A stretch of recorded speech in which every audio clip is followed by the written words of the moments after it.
ಇದೇನ್ ಮಾಡ್ತಿದ್ಯಾ ಬಿಡು. ಏ ಮನೆ ಎಲ್ಲ ಗಲೀಜಾಗಿದೆ, ನೋಡ್ಕೊಂಡು ಹಂಗೆ ಸುಮ್ಮನಿರೋದ. ಮಾಡ್ತೀನಿ ಬಿಡು. ಅದಕ್ಕೆ ಅಂತ ಈ ಮನೇಲಿ ತುಂಬಾ ಕೆಲ್ಸದವ್ರಿದ್ದಾರೆ, ನೀನ್ ಬಿಡಮ್ಮ. ಎಲ್ಲ ಇದ್ದಾರೆ ಕೆಲಸದವರು. 4 ದಿನ ರಜಾ ಹಾಕಿದ್ದಾರೆ. 4 ದಿನ ಆದ್ಮೇಲೆ ಬರೋದು. ಅಲ್ಲಿವರೆಗೂ ಅದನ್ನೆಲ್ಲ ಮಾಡದೆ ಸುಮ್ಮನೆ ಇರಕ್ಕಾಗತ್ತಾ? ಹೋಗ ಕಡೆ. ಏನಮ್ಮ ಹೇಳ್ತಿದ್ಯಾ? ರಜಾ ಹಾಕಿದಾರ? ನಾನ್ ಫೋನ್ ಮಾಡಿದ್ರೆ ನಿಮ್ ಅತ್ತೆನೆ ರಜಾ ಕೊಟ್ರು ಅಂತ ಹೇಳ್ತಿದ್ದಾರೆ.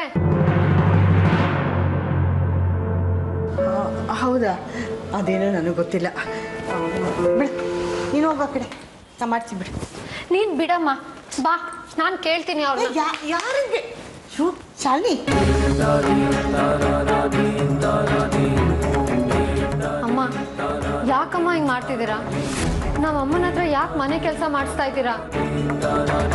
ನಾನು ಯಾಕಮ್ಮ ಅವ್ರ ಹತ್ರ ಕೆಲಸ ಮಾಡಿಸ್ಲಿ? ನಾನು ಬೇಡ ಬೇಡ ಅಂದ್ರು ಅವರೇ ಹುಡುಕೊಂಡು ಕೆಲಸ ಮಾಡ್ತಾ ಇದ್ದಾರೆ. ನೀವು ಸುಳ್ಳು ಹೇಳ್ತಿದ್ದೀರಾ ಅಂತ ನಂಗೆ ಚೆನ್ನಾಗಿ ಗೊತ್ತು ಅಮ್ಮ. ನೀವು ಡೈರೆಕ್ಟಾಗಿ ಕೆಲಸ ಹೇಳ್ದೇ ಇರ್ಬೋದು, ಆದರೆ ಇಂಡೈರೆಕ್ಟಾಗಿ ಕೆಲಸ ಕೊಟ್ಟಿದ್ದೀರಾ ನೀವು. ಈ ಮನೆ ಕೆಲಸದವ್ರಿಗೂ ರಜಾ ಕೊಟ್ಟಿರೋದು ನೀವೇನೆ. ಶಾಲಿನಿ, ಹೀಗಿದೆಲ್ಲ ಯಾಕೆ? ನಡಿ. ಒಂದು ನಿಮಿಷ ಅಮ್ಮ. ನೋಡಿಮ್ಮ, ನಂಗೆ ಗೊತ್ತು ನಿಮಗೆ ನಾನು ಕಂಡ್ರೆ ಆಗಲ್ಲ ಅಂತ. ನಾನು ಇಲ್ಲಿಂದ ಆಚೆ ಹೋದರೆ ಸಾಕು ಅಂತ ನೀವು ಕಾಯ್ತಿದ್ದೀರಾ ಅಂತಲೂ ನಂಗೆ ಗೊತ್ತು.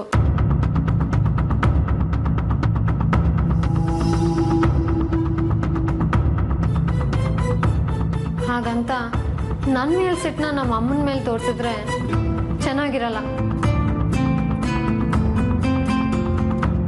ನಾನೇನೋ ವಯಸ್ಸಾದವ್ರು ಸೊಸೆಯಾಗಿ ಸಿಕ್ಬಿಟ್ಟೆ ಅಂತ ನನ್ನ ಮೇಲೆ ದ್ವೇಷ ಸಾಧಿಸ್ತೀರ. ಆದರೆ ನಮ್ಮ ಅಮ್ಮ ಏನು ತಪ್ಪು ಮಾಡಿದ್ದಾರೆ? ಸುಮ್ಮನೆ ಅವ್ರಿಗೆ ಹಿಂಸೆ ಮಾಡಿದ್ರೆ ನಾನು ಸಹಿಸ್ಕೊಳ್ಳಲ್ಲ.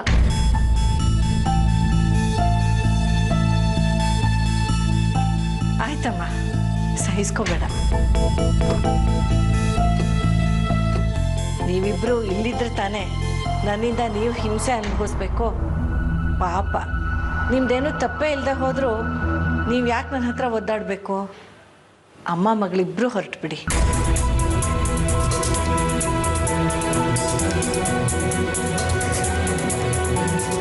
ಹೋಗಿ ನಿಮ್ಮ ದಾರಿ ನೀವು ನೋಡ್ಕೊಳ್ಳಿ. ಆಗ ನೀವು ನೆಮ್ಮದಿಯಾಗಿರ್ತೀರಿ, ನಾವು ನೆಮ್ಮದಿಯಾಗಿರ್ತೀವಿ. ಆಯಿತು ಬಿಡಿಮ್ಮ. ನಮ್ಮಿಂದ ನಿಮಗೆ ಆ ಮಟ್ಟಕ್ಕೆ ತೊಂದರೆ ಆಗ್ತಿದೆ ಅಂದರೆ ನಾನು ಈ ಮನೆ ಬಿಟ್ಟು ಹೋಗೋಕ್ಕೆ ಸಿದ್ಧ. ನೀವು ನಿಮ್ಮ ಮಗ ನೆಚ್ಚಿದ ಹೊಸ ಸೊಸೆ ಜೊತೆನೆ ಆರಾಮಾಗಿದ್ಬಿಡಿ. ಶಾಲಿನಿ, ಇದೆಂತ ಮಾತಾಡ್ತೀಯೇ? ಅಮ್ಮ, ಅವಳು ಆವೇಶದಲ್ಲಿ ಏನೇನೋ ಮಾತಾಡ್ತಾಳೆ. ದಯವಿಟ್ಟು ಅದನ್ನೆಲ್ಲ ಮನ್ಸಿಗೆ ಹಚ್ಕೊಬಿಡಿ. ನಿಮ್ಮ ಕೈ ಮುಗಿತೀನಿ. ಸುಮ್ಮನಿರ್ರಿ ಸಾಕು. ಮಗಳು ಜೋರು ಮಾಡೋದಂತೆ, ಅಮ್ಮ ಬೇಡ್ಕೊಳ್ಳೋದಂತೆ. ಇಲ್ಲಮ್ಮ, ತನ್ನ ತಾಯಿ ಕಷ್ಟಪಡ್ತಿದ್ರೆ ಯಾವ ಮಕ್ಕಳು ತಾನೇ ನೋಡ್ಕೊಂಡು ಸುಮ್ಮನೆ ಇರ್ತಾರೆ? ಅದಕ್ಕೆ ಆವೇಶದಲ್ಲಿ ಏನೇನೋ ಮಾತಾಡ್ತಿದ್ದಾಳೆ. ನಿಮ್ಮ ದಮ್ಮಯ್ಯ, ನನ್ನ ಪರವಾಗಿ ಅವಳಿಗೆ ಕ್ಷಮೆ ಮಾಡಿಬಿಡಿ. ನೀನು ಯಾಕಮ್ಮ ಕೇಳ್ತೀಯಾ? ನಮ್ದೇನು ತಪ್ಪಿಲ್ಲ. ನೀನು ಬಾಯ್ ಮುಚ್ಕೊಂಡು ನಿಂತ್ಕೊಂಡ್ರೆ ಸರಿ. ಅಮ್ಮ, ಮನೆ ಕೆಲಸ ಇನ್ನೂ ಹೆಚ್ಚಿಕೊಡಿ. ನೀವು ಏನು ಕೆಲಸ ಹೇಳಿದ್ರು ನಾನು ಮಾಡೋಕ್ಕೆ ತಯಾರು. ಆದರೆ ನಿಮ್ಮ ಕೈ ಮುಗಿದು ಬೇಡ್ಕೊತೀನಿ, ಇವಳನ್ನ ಮಾತ್ರ ಮನೆಯಿಂದ ಆಚೆ ಹಾಕಬೇಡಿ. ಇವಳ ಜೀವನನ ನಾಶ ಮಾಡಬೇಡಿ. ಅಮ್ಮ, ಒಟ್ಟ ಮಾತಾಡಬೇಡ ಅಂತ ಹೇಳಿದ್ನಲ್ಲ. ನಿನ್ನ ಮದುವೆ ಮಾಡ್ಕೊಟ್ಮೇಲೆ ಮುಗೀತು. ಇದೇ ನಿನ್ನ ಮನೆ, ಅವರೇ ನಿನ್ನಮ್ಮ. ನೋಡು, ಅಮ್ಮನ ವಿರುದ್ಧವಾಗಿ ಮಾತಾಡಿದ್ರೆ ನೀನು ನನ್ನ ಮಗಳೇ ಅಲ್ಲ. ನೀನು ಅವ್ರ ಪರವಾಗಿ? ಹೌದು, ಅವ್ರ ಪರವಾಗೇ ಮಾತಾಡ್ತೀನಿ. ಈಗಾಗಲೇ ನೀನು ಅಮ್ಮನ ವಿಷಯದಲ್ಲಿ ತಪ್ಪಾಗಿ ಮಾತಾಡಿದ್ಯಾ. ನಾನು ತಪ್ಪಾಯ್ತು ಅಂತ ಕೇಳ್ಕೊ. ನೀವು ಹೇಳ್ದಂಗೆ ಕೇಳ್ಕೊಂಡು ಬಿದ್ದಿರ್ತೀನಿ ಅಂತ ಕೇಳ್ಕೊ. ಇಲ್ಲಮ್ಮ, ನಾನು ಕೇಳಲ್ಲ. ನಾನು ಬೇಕಾದರೆ ಸಹಿಸ್ಕೊಳ್ತೀನಿ, ಆದರೆ ನಿನ್ನ ಶಾಲಿ ಮಾತು ಕೇಳಿಲ್ಲ ಅಂದ್ರೆ ನನ್ನ ಮೇಲೆ ಆಣೆ. ಇವತ್ತೇ ನಿಮ್ಮಮ್ಮ ನಿನ್ನ ಪಾಲಿಗೆ ಸತ್ತೋದ್ಲು ಅಂತ ತಿಳ್ಕೊ.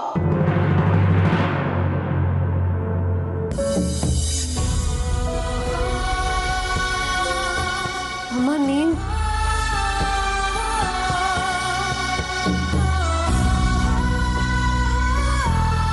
ಆಯ್ತಮ್ಮ, ತಪ್ಪು ತಿಳ್ಕೊಳ್ಬೇಡಿಮ್ಮ. ಏನೋ ಕೋಪದಲ್ಲಿ ದುಡುಕ್ಬಿಟ್ಟು ಹೇಳಿಬಿಟ್ಟೆ ಅಷ್ಟೆ. ಇನ್ಮೇಲೆ ನೀವು ಹೇಳ್ದಂಗೆ ಕೇಳ್ಕೊಂಡು ಈ ಮನೇಲಿ ಬಿದ್ದಿರ್ತೀನಿ. ಅದೆಲ್ಲ ಏನೂ ಬೇಕಾಗಿಲ್ಲ. ಇನ್ಮೇಲೆ ನನ್ನ ಇಷ್ಟ ಕಷ್ಟ ತಿಳ್ಕೊಂಡು ಅದ್ರ ಪ್ರಕಾರ ನಡ್ಕೊಂಡ್ರೆ ಸಾಕು ಅಷ್ಟೆ. ನಡ್ಸ್ಕೊಡ್ತಾಳೆ. ನೀವೇನೇ ಹೇಳಿದ್ರು ಅದನ್ನು ಅವಳು ನಡೆಸ್ಕೊಡ್ತಾಳೆ, ಸತ್ಯವಾಗ್ಲು. ನನ್ನಿಷ್ಟ ಈ ಮನೆಗೆ ಹೊಸ ಸೊಸೆ ಬರಬೇಕು. ಏನಮ್ಮ? ನಿಮ್ಮ ಇಷ್ಟ ನನ್ಗೆ ಗೊತ್ತಮ್ಮ.